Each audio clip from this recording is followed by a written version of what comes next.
दर्यापूर व मूर्तिजापूर या दोन्ही तालुक्यातील पूर्णा नदीपात्रात पोकोलॅन व जेसीबीच्या जड यंत्र सामग्रीच्या सहाय्याने मोठ्या प्रमाणावर अवैध रेती उपसा होत असल्याचा धक्कादायक प्रकार समोर आला आहे। नियमानुसार नदीपात्रातून रेती उपसा करताना सामग्रीचा वापर करण्यास बंदी असतानाही काही रेती माफिया खुलेआम पोकोलॅन व जेसीबीच्या जड मशिनीच्या मदतीने रेती काढत असल्याचे दिसून येत आहे। दिवसाढवळ्या सुरू असलेल्या या धाडसी रेती चोरीमुळे नदीच्या नैसर्गिक समतोल बिघडण्याची भीती व्यक्त केली जात आहे। मोठ्या प्रमाणावर होणाऱ्या या उत्खननामुळे परिसरातील भूजल पातळी झपाट्याने खाली जात असल्याची माहिती स्थानिक नागरिकांनी दिली आहे। शासनाच्या नियमाचे कोणतेही पालन न करता थेट नदीपात्रातून उत्खनन करून रेती काढली जात असल्याचे दिसत आहे। मात्र या संपूर्ण प्रकाराकडे महसूल विभाग जाणीवपूर्वक दुर्लक्ष करत असल्याचा आरोप स्थानिकांकडून केला जात आहे। 2 दिवसापूर्वी महसूल विभागाने एका ट्रॅक्टरवर किरकोळ कारवाई करून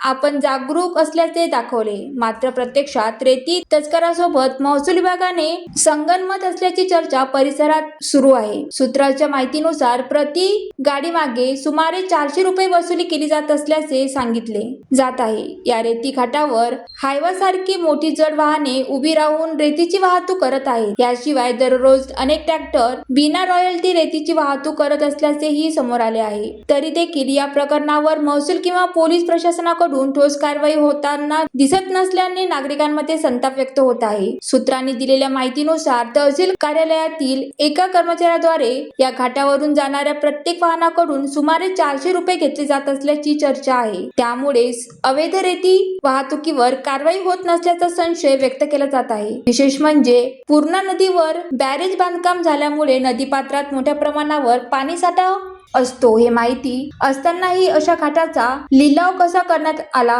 असा प्रश्नही उपस्थित केला जात आहे। शासनाला चुकीची माहिती देऊन घाटाचा लिलाव करण्यात आला का? या प्रकरणात काही अधिकारी सहभागी आहेत का? की महसूल वाढीसाठी शासनाकडून या प्रकाराकडे दुर्लक्ष केले जात आहे का? तसेच पर्यावरणाची NOC नेमकी कशी मिळाली असे अनेक प्रश्न नागरिकांकडून उपस्थित केले जात आहे। ज्वालादीप न्यूज करिता रुपाली खडसे, मूर्तिजापूर।